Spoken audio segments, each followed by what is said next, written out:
You want to split this Slim Jim with me? They didn't have any hot ones. I like the hot ones, so I had to get honey barbecue. Never had this one before, but me and Thor are gonna give it a try. So happy Tuesday, y'all. If you missed yesterday's video on Monday, I said that I'm gonna be making as many videos as possible almost every single day this week on the first gen, so we can get that thing looking damn good. This is my favorite monster ever right here. Monster Energy Nitro Super Dry. I don't know what it is about it, but if you never tried this one, definitely give it a try. All right, Thor, you ready to try this honey barbecue Slim Jim? And then also look at this headliner that I redid for Brennan. It's got dog hair all over it, but man, this thing looks slick, boy. Oh my gosh. I should have done mine in black. I'm gonna end up probably redoing mine. No way, it's coming. It's coming up right there. Must have not sprayed enough adhesive right there, but overall this thing came out looking good. And to redo your own headliner, at least in a second gen, it literally costs like 20 bucks, and that's mainly because the spray adhesive is like 15. The fabric don't cost anything. I think this fabric costs like $3 or $4, so it's not really too expensive. And it transforms this whole like interior. Even though stuff isn't repainted yet, it just transforms the whole thing. So let's get a review from Thor on this Slim Jim right here. All right, bud, you're gonna get the first bite. Now, don't take a big bite now.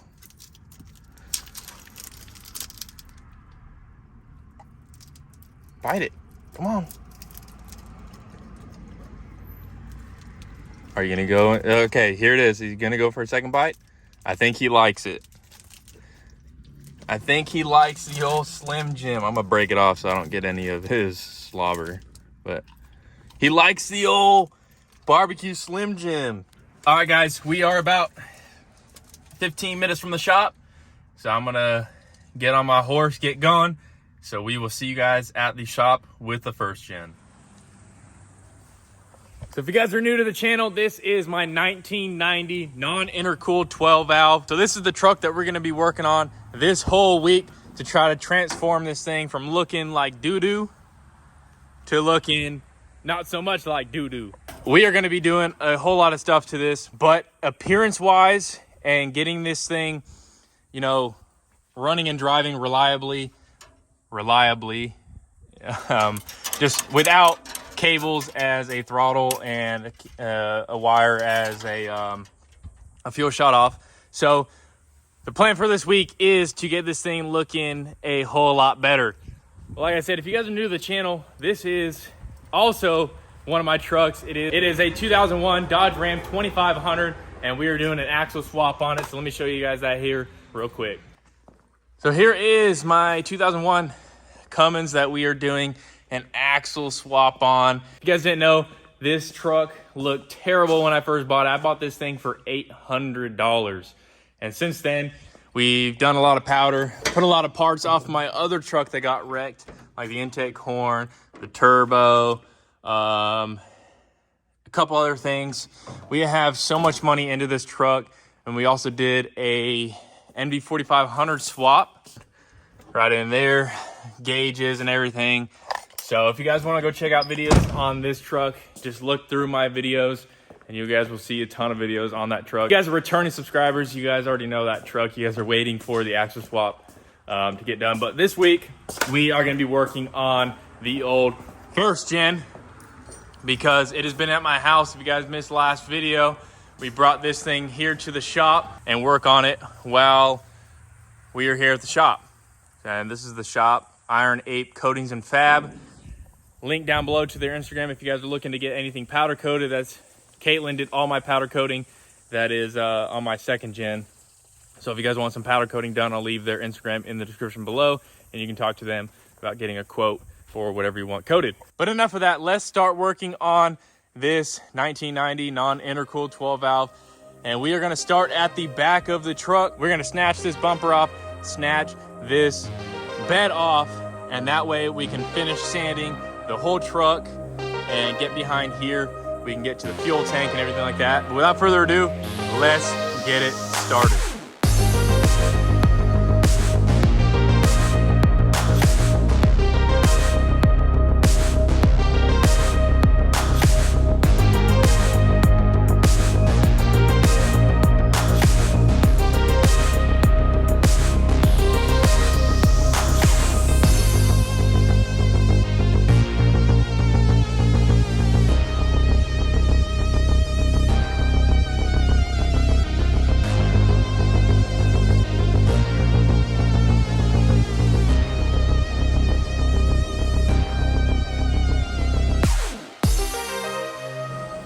We got the bumper off and all the bed bolts out. I'm gonna go see if that skid steer down there has any diesel in it to help assist me taking this bed off, because I'm not gonna be able to do it by myself without probably bending a fender, because this is still a good bed that I could sell.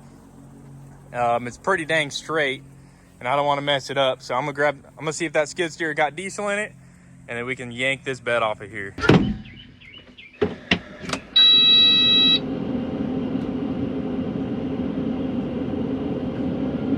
Got a little bit left. I think it'll work though.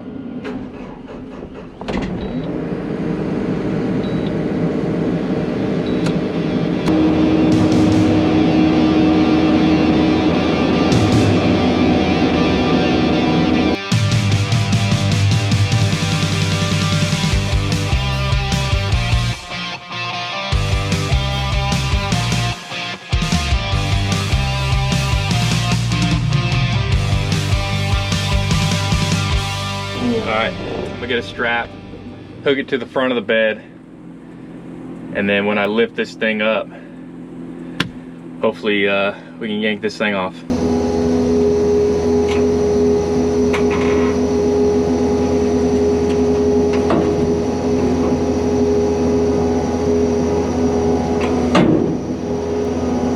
That was a fuel neck that just popped. Trying to figure out why this thing is stuck, and when I put the forks in, I'm up underneath one of the cross members, so I got to drop this thing down and unhook the ratchet straps.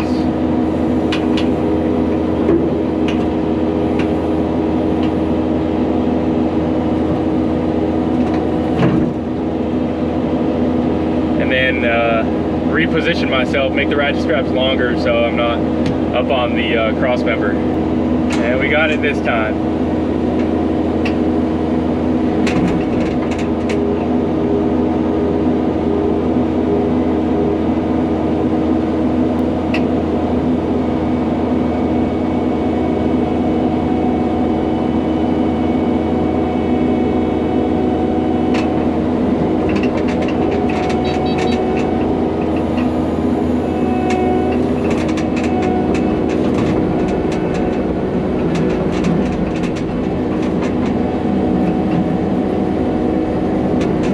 Probably try to put this on like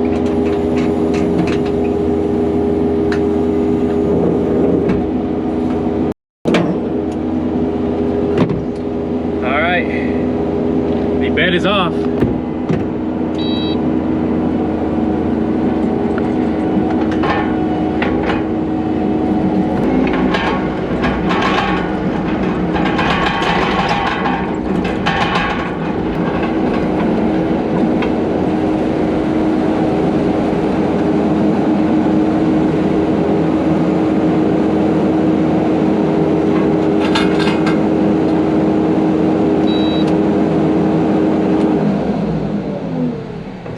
Alright, sweet. We're all done. I tell you what, when you're working by yourself, it pays to have some good equipment to be able to do stuff by yourself. So we got the bed off of here. This thing definitely needs a good pressure wash, and I got to cut out this muffler. It's already cut from here forward, but I just didn't want to crawl underneath the truck when I did that to take that out. So we had to take that out, clean up all of this. It's actually not too dirty underneath. I think this all will come clean with some, damn. Yeah, I just broke off whatever that was right there for the brakes. That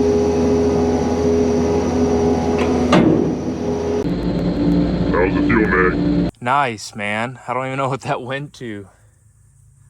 What would that go to? So there, breather, that goes... What the heck does that? Okay, that goes there. This, oh look, that right there. That got broken off. So we'll have to replace that line. Unfortunately, don't know how that got, it might have got stuck on the forks or something, I'm not sure. But there's the first actual damage part that I did that we got to replace. But overall, I mean, the cab looks pretty solid behind here. Not any rust. Couple holes over there, couple holes right here. I don't know, maybe that was a body ground or something, not sure.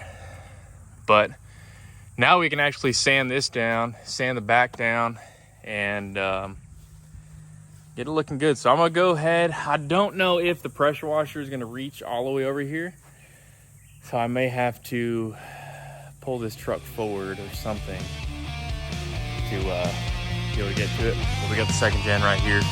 Easily hook it up and pull it forward.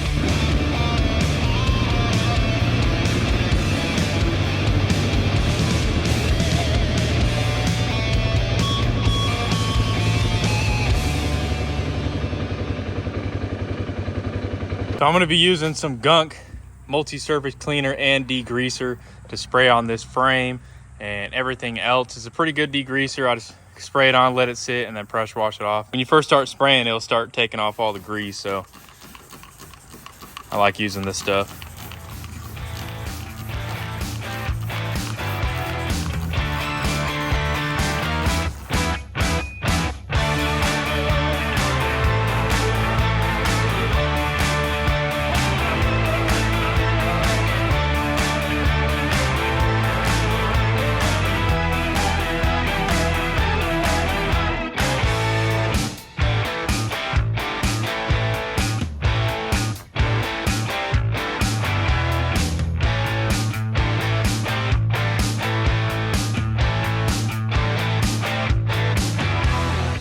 I mean, I'd say that came pretty damn clean with just a quick little pressure wash. Most of the grease came off. There's still some spots that I didn't really hit too hard with the degreaser, but for the most part, it cleaned that thing up pretty dang good. And good thing it's hot out here, because I don't want to be working in all this water. It's going to dry up pretty dang quick. It's about 90 degrees here in Florida. So the only thing is, I know I have some diesel in this tank. I'm gonna wash it out anyway, or clean it out anyway, but I wasn't sure if I was gonna be able to keep the diesel in to strain it through a filter. But I don't know if any water got in there through this seal right there, so we'll have to replace that. But overall, I think it came pretty dang clean.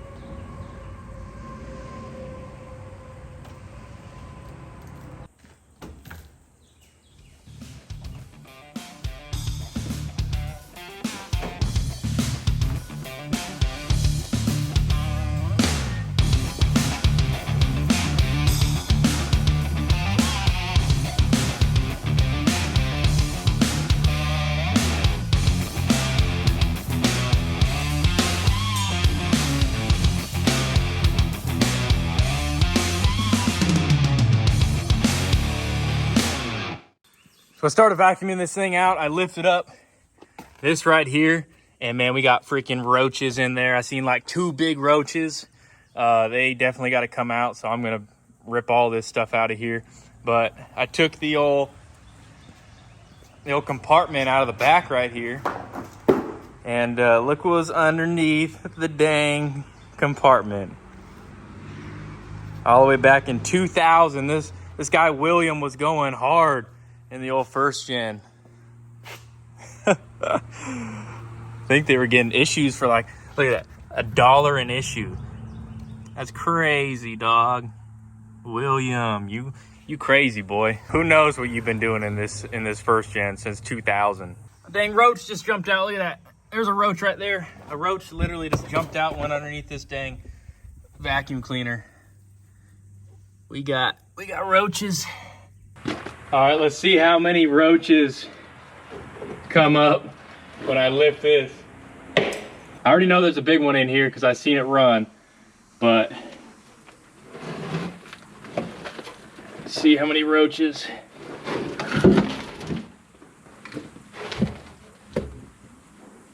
Let me take these seatbelts out.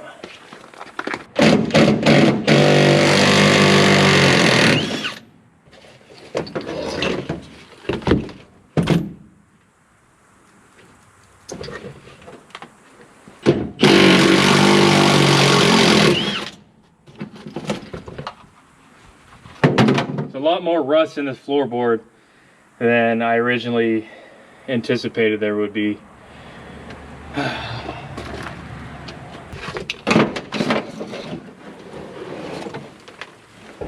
There's one.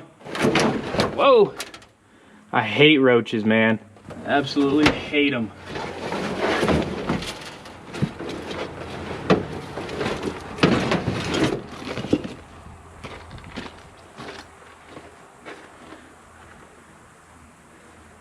I don't know where that big one went. I wonder if he's still on. He's probably still on that mat. Man, it's disgusting. So now that I got this roach infested truck, all the carpet taken out, I was contemplating on cleaning up this carpet and buying some carpet dye and re-dyeing it. But seeing that all that sound deadening and padding and stuff on the back is all disgusting, I'm not even gonna worry about it. I think I'm just gonna buy brand new carpet and brand new sound deadening stuff. In here, the rust was a lot worse than I thought. I didn't really think there was gonna be any rust, but I guess with that back window being busted open for who knows how long, and let a bunch of water in here, it's not rusted through, so I think we're gonna be all right if we cleaned it up, neutralize the rust, and do some sort of undercoating or something on here to stop it from rusting. It'll be just fine. So I'm gonna have to go to the store and see if I can find something that I can get that's gonna neutralize all this rust, and then we'll coat this with something. But I think the plan is for the inside. I know on this dashboard, the seal covers the bolts that hold the dashboard in. I really want to take this down, sand it down, and repaint it, because I don't really like the red too much, because it will clash with what I want to do with the seats and the carpet. So the plan with the carpet is to get black carpet. I'm going to go away with the bench seat. I'm not going to use the bench seat. I want to do 2 captain chairs and then maybe a center console, depending on what kind of truck I find it out of and what I can make work, because I'm going to have to do some custom brackets to fit said captain chairs for this truck. So this bench seat is just too far. I mean, it's not too far gone, but it has cigarette burns in it, and I would prefer some captain chairs in this truck.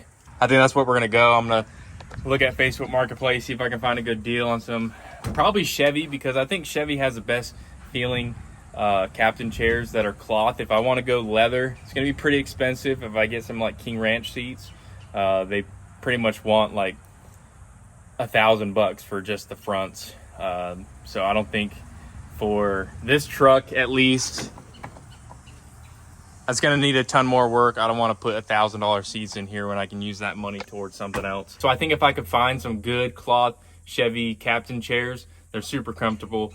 I've seen them on Facebook Marketplace all the time for $100 to $200. So if I can find a good deal, I'm gonna snag some seats, and we can go ahead. It's crazy that the only thing holding this bench seat down was literally bolts through sheet metal. If you got in an accident, I don't know how that seat stayed still with just 2 bolts on each side and some sheet metal. But I guess that's just how they did it back then. So I think what I'm going to do next is probably take down all of the interior pieces and take down the headliner. I'm so glad that most of this headliner is intact, so I can actually redo this headliner and make it look good. I'm probably going to go with black, because when I redid it in the second gen over there, it looked really good. So I think that's what I'm going to do. But it has been a day working on this thing out here in the sun. I should have pulled this thing into the shop so I can work on it in the shade, but I had to get this bed off and need the skid steer to do it. And here's the bed that I took off. I know I didn't show you guys all the rust on this side right here. I'm kind of glad that this didn't travel onto the cab. So yeah, there's rust. I mean, look at this bed. It's not really worth trying to save it, because we're going to do a flatbed anyway on this this 1990 first gen. But anyway, guys, thank you for watching. Stay tuned till tomorrow. Like I said at the beginning of this video, I'm gonna try to put a video out on this first gen every single day this week. So guys, definitely stay tuned. Subscribe if you guys are new. Hit that bell icon so you're notified whenever I post a video. If you guys want to help support the channel, I have first gen life. I know it's hard to see, these were test decals, but it's black. First gen life decals. We got the first gen grill on there, and then we also have some second gen life decals as well. They're up on my website. I'll leave a link in the description below. So if you want to help support the channel, these builds take a lot of money and I love putting these videos out for you guys. If you want to help support the channel, hit the link in the description below. Pick yourself up if you have a first gen life one, or if you have a second gen like most of you guys probably do, pick up a second gen life decal. Thank you guys for watching. Stay tuned for more videos and we'll see you guys in the next one. Dippin' Diesel out.